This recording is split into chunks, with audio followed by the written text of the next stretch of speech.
اب دیکھیں جی اللہ تعالیٰ نے جس پیشن سے توحید کو بیان کیا نا یہاں پہ، اور وہ چیزیں جو کامن آبزرویشن میں آتی ہیں اس زمانے کے انسان کے لیے بھی اور آج کے انسان کے لیے بھی، وہ بیان کی ہے. جو میں نے آپ کو سٹارٹ میں کہا تھا سورہ یونس جو ہے آپ سمجھ لیں سورہ توحید ہے، اس کا ڈومیننٹ فیکٹر توحید ہے. قل من یرزقکم من السماء والارض، اے نبی ان سے پوچھئے بھلا بتاؤ تو کون ہے جو رزق دیتا ہے تمہیں آسمان سے اور زمین سے، آسمان سے پانی برسا کر اور اس کے ذریعے زمین سے کھیتی اگا کر. یہ اس زمانے میں بھی لوگوں کو پتا تھا کہ یہ کوئی بزرگ بابا نہیں بارش برسا سکتا، آج بھی لوگوں کو پتا ہے کوئی نہیں برسا. دیکھیں جب بارش نہیں ہوتی سارے بابے فیل ہو جاتے ہیں، ہاں ڈیم خالی ہو جاتے ہیں، بابے فیل ہو جاتے ہیں. وہ اللہ کی مرضی، بارش دے نہ دے. امن یملک السمع والابصار، بھلا بتاؤ کہ کون ہے مالک ہے جو کان اور آنکھوں کا. اللہ نے کان بھی بنائے آنکھیں بھی بنائی، کوئی اور مالک ہو ہی نہیں سکتا. اچھا مجھے بتائیں یہ بزرگ جب ڈورے ہوتے ہیں وہ بھی ڈیوائسز لگواتے ہیں، ہاں ان کی آنکھیں جب کمزور ہوتی ہیں کیا انہوں نے اینکیں نہیں لگائی ہوئی؟ جتنے یہ غوث وقت ہے نا اس وقت سب کی اینکیں لگی ہوئی ہیں. ہاں الیاس قادری صاحب بھی جب انہوں نے کچھ پڑھنا ہوتا ہے نا وہ کہتے ہیں مجدد بھی ہیں اور غوث وقت بھی ہیں اس وقت بریلویوں کے، اینک لگاتے ہیں.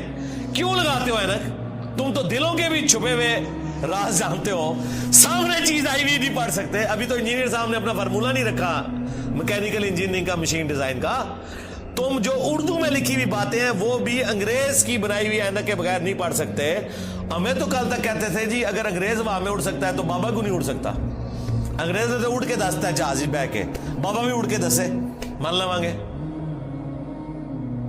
تو انگریزوں کی بنائی ہوئی اینکیں لگا کے تم لوگ وہ چیزیں پڑھتے ہو تو ظاہر ہے تم تو مالک نہیں ہو ان آنکھوں کے.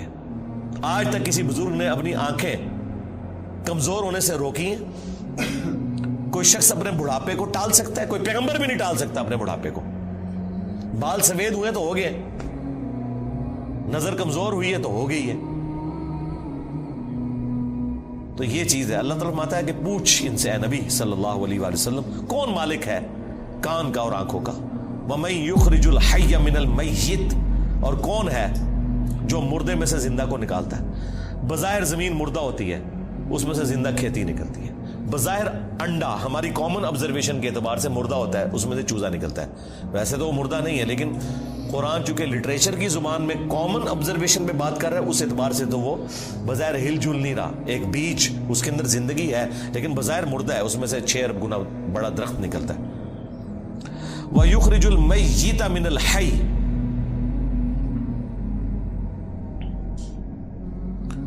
اور مردہ کو نکالتا ہے زندہ سے. زندہ میں سے مردہ بھی نکلتے ہیں. یعنی مرغی انڈا دیتی ہے، بظاہر یہ بات ہو رہی ہے، میں سائنٹیفک لینگویج میں بات نہیں کر رہا، لٹریچر کی زبان میں بات کر رہا ہوں. زندہ درخت میں سے، اور وہ بھی زندگی اب سائنس ہمیں بتا رہی ہے. قرآن تو پہلے ہی کہہ رہا تھا کہ درخت زندہ ہے، کھیتیاں زندہ ہیں، لیکن اب ہمیں سائنس بتا رہی ہے ان کی فیلنگز ہیں. باقاعدہ یہ خوش بھی ہوتی ہیں ناراض بھی ہوتی ہیں. پھول مرجھا بھی جاتے ہیں، ان کے اوپر بھی کیفیات طاری ہوتی ہیں. تو آپ دیکھیں اسی میں سے وہ بیج نکلتا ہے، وہ بیج آپ بوتے ہیں ایک اور درخت نکل آتا ہے، ایک اور کھیتی نکل آتی ہے. وَمَن يُدَبِّرُ الْأَمْرَ، اور کون ہے جو سارے کاموں کی تدبیر فرماتا ہے. ظاہر ہے جی بزرگوں کو تو پتہ ہی نہیں، اور جن بزرگوں کو سورج کے سائز کا ہی نہیں پتا وہ سورج کو کیسے کنٹرول کر سکتے ہیں، اور سورجوں کی تعداد بھی نہیں پتا. ان بیچاروں نے یہی سورج دیکھا ہوا ہے. یہ تو سائنس بتا رہی ہے نا صرف ملکی وے گلیکسی میں جو ہے وہ 300 ارب سورج ہے ایک گلیکسی کے اندر، اور اس طرح کی 250 ارب گلیکسیز اور ہیں. بزرگوں تو پتہ ہی نہیں تھا. آپ لاکھ کہتے رہیں گے وہ شاہ شمس تبریز نے بوٹی پون لی سی. دادا کرو کہانیاں ان کی سنیں. فَسَيَقُولُونَ اللَّهُ، تو یہ انقریب کہیں گے اللہ ہی کرتا ہے. یہ دیکھو مشرکین عرب بھی بتوں کو ساتھ شریک ٹھہراتے ہوئے بھی کہتے تھے نہیں اے کام نہیں بت کر سکتے، اے وڈا ہی اللہ کرتا ہے. اور یہاں کہہ رہے ہیں بزرگوں کی ڈیوٹیاں لگی ہوئی ہیں. اندازہ کریں. فَقُلْ أَفَلَا تَتَّقُونَ، تو اے نبی سے فرماؤ کہ کیا تم ڈرتے نہیں ہو اس شرک کے کام سے؟ اندازہ کریں مشرکین عرب اللہ کو مانتے تھے لیکن اس کے ساتھ شریک ٹھہراتے تھے. ہمیں بتایا گیا ہے کہ جی یہ قرآن کافروں کے بارے میں نازل ہوا ہے جو اللہ کو نہیں مانتے تھے، تاکہ آپ کا خیال ہی اس طرف نہ جائے کہ آپ کے بابوں کے بارے میں بھی ان کے ماننے والوں نے وہ عقیدے رکھے ہوئے ہیں جو مشرکین عرب نے اپنے ان بتوں کے ساتھ رکھے تھے، سوائے ایک فرق ہے کہ وہ انہیں چھوٹا آلیہ کہتے تھے. یہ آلیہ نہیں کہتے، اللہ کے بندے کہتے ہیں. ادروائز باقی ساری چیزیں وہی ہیں. اللہ کے نیک بندوں کے نام کے اوپر، فرشتوں کے ناموں کے اوپر انہوں نے بت کھڑے کیے ہوئے تھے. کام آگے یہ وہی کر رہے ہیں، لیکن وہ ایک فرق جو ہے نا وہ اس کو اتنا اجاگر کرتے ہیں کہ نہیں جی وہ تو ان کو چھوٹا معبود مانتے تھے، ہم اپنے ان بزرگوں کو معبود نہیں مانتے. تو اس کا جواب پھر میں نے دیا تھا سورۃ المائدہ کی آیت نمبر 75 میں. اللہ تعالیٰ نے جیزس کرائسٹ عیسیٰ ابن مریم ان کی ماں کی مثال دے کے کہا ہے کہ ایسی ہستیوں کو پوجتے ہو جو نہ تمہارے نقصان کے مالک ہیں نہ نفع کے. اگر عیسیٰ اور ان کی ماں کسی کے نفع نقصان کے مالک نہیں ہیں، اب تو بات پیچھے رہ گئی کہ کرسچن جو ہے وہ معبود سمجھ کے کرتے ہیں اور ہم بزرگوں کو معبود نہیں مانتے. یہ تو بات پیچھے رہ گئی. اللہ نے کہا عیسیٰ ان کی ماں تمہارے نفع نقصان کے مالک ہی نہیں ہے. اگلی گل مک گئی، وہ تو پیچھے رہ گئی، وہ پرانی گلاں ہو گیا، پرانے بابے پرانے بہانے تواڈے نسنے دے.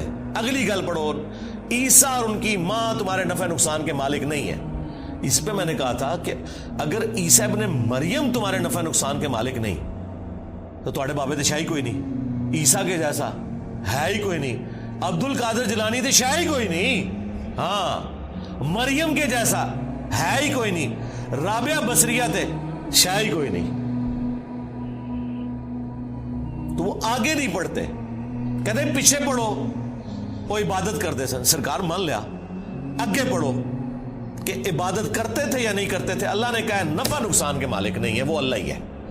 اس کا مطلب یہ ہے کہ جس کو تم نفع نقصان کا مالک سمجھتے ہو گویا تم اسے خدا مانے ہوئے ہو، بھلے تم کہتے رہو کہ ہم اللہ کا بندہ مان رہے ہیں، اللہ نہیں مانتا اس بات کو.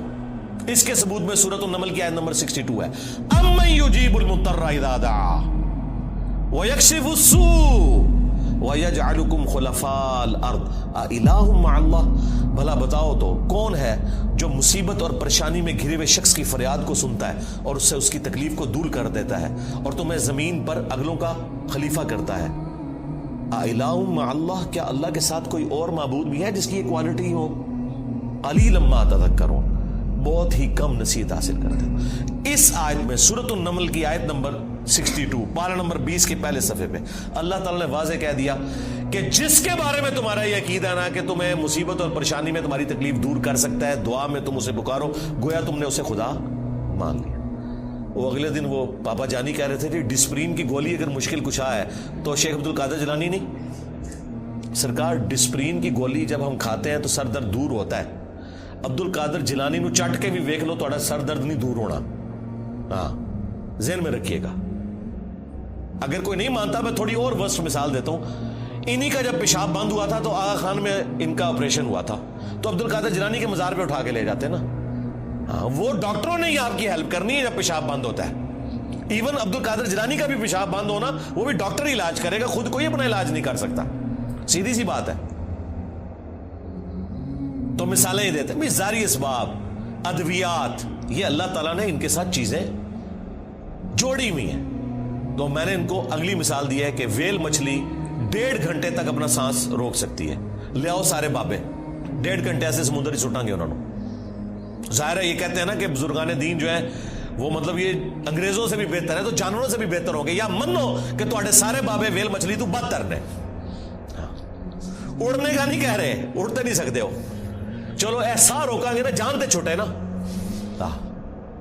1.5 گھنٹے ایسے سمندر ہی سٹیں گے ایڈا وڈا وٹا بن کے تاکہ باہر بھی نہ نکل سکن. 1.5 گھنٹے بعد کر لیں گے، چلو 5 منٹ پہلے میں کر لاں گا انشاءاللہ. احتیاطاً جسے زور احتیاطی پڑھ دینے نا ہے، میں بھی احتیاطاً 5 منٹ پہلے ایک بار کٹ لواں گا، لیکن کوئی روک کے دسے منو کچھ بھی نہیں ہو سکتا میرے بھائی. یہ سب کے سب جھوٹ ہے جو انہوں نے مشہور کیا. اللہ تعالیٰ فرما رہا ہے نبی ان سے فرماؤ تم پھر بھی ڈرتے نہیں ہو اپنے اس شرکی عقیدے سے. فَذَلِكُمُ اللَّهُ رَبُّكُمُ الْحَقِّ، تو یہ ہے اللہ تمہارا حقیقی رب. جو الحق ہے تمہارا پالنے والا، فماذا بعد الحق الا الضلال، تو بتاؤ حق کے بعد گمراہی کے سوا کیا بچتا ہے؟ یعنی یہ دو ہی آپشن ہو سکتے ہیں، اگر اللہ حق ہے باقی سب باطل ہے، پھر اللہ کے مقابلے پر اگر آ جائے اس میں ان ہستیوں کا قصور نہیں ہے، ذہن میں رکھیے گا۔ لیکن مثال کے لیے پھر اللہ نے کہا ہے اگر اللہ ارادہ کرے کہ عیسیٰ اس کی ماں اور سب لوگوں کو ہلاک کر دے، اللہ کو کوئی پوچھ نہیں سکتا۔ سورۃ المائدہ آیت نمبر 17۔ اب کوئی اللہ کو یہ سمجھائے گا کہ یا اللہ عیسیٰ کا رگڑا کیوں نکالا نعوذ باللہ ان کی نظر میں؟ نہیں بھئی، جب توحید اسٹیبلش کرنی ہے تو وہ ہمارے استاد مولانا ساق صاحب کہتے تھے اور جدو توحید بیان کریں گے تو نبیوں کی گستاخی آپ ہی ہو جائے گی۔ یہ ہو نہیں سکتا کہ ایسی توحید بیان کریے اور گستاخی نہ ہوئے، کیونکہ گستاخی آپ کہہ رہے ہیں، وہ گستاخی ہے نہیں ہے، نبی نہیں سے گستاخی مانیں گے۔ اللہ تعالیٰ نے سورہ نساء میں فرمایا ہے عیسیٰ ابن مریم کبھی یہ اور محسوس نہیں کریں گے اور نہ کوئی مقرب فرشتہ کہ اسے اللہ کا بندہ کہا جائے۔ اور پھر اللہ نے کنکلوڈ کیا ہے کہ اگر کوئی فرشتہ یا کوئی پیغمبر اس چیز سے شرمندگی محسوس کرے کہ وہ بندہ ہے ہمارا، ہم قیامت کے دن بلا لیں گے، پھینکیں گے جہنم کے اندر سمجھانے کے لیے۔ اللہ تعالیٰ تو بالکل نہ اس کا کوئی پیغمبر رشتہ دار ہے نہ کوئی فرشتہ رشتہ دار ہے، سب کے سب اس کے بندے ہیں۔ ہاں، اللہ اکبر۔ فَأَنَّا تُصْرَفُونَ، تو پھر کہاں رخ موڑ کے پھرے جا رہے ہو؟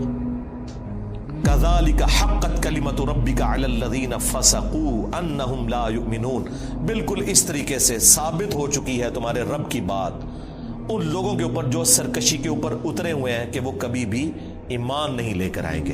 یعنی اللہ نے ان پہ مہر لگائی ہے بسبب اس کے کہ حق سامنے آنے کے باوجود انہوں نے حق ماننے سے انکار کیا۔